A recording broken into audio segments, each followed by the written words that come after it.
Chennai அம்பத்தூரில் suitcase மற்றும் கைப்பையில் கடத்தி வரப்பட்ட 30 கிலோ கஞ்சாவை போலீசார் பறிமுதல் செய்து ஒருவரை கைது செய்து சிறையில் அடைத்தனர்.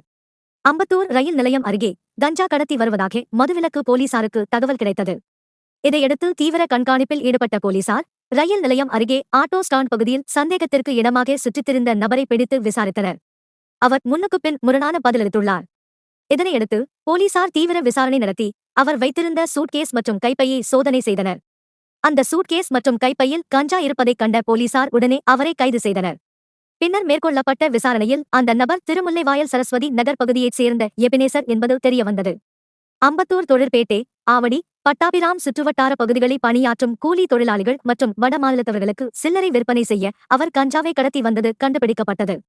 இதையடுத்து அவரிடம் இருந்து 30 கிலோ கஞ்சாவை பறிமுதல் செய்த போலீசார் காவல் நிலையம் அழைத்துச் சென்று கூடுதல் விசாரணை நடத்தினர். பின்னர் அம்பத்தூர் நீதிமன்றத்தில் ஆஜர்படுத்தி புழல் சிறையில் அடைத்தனர்.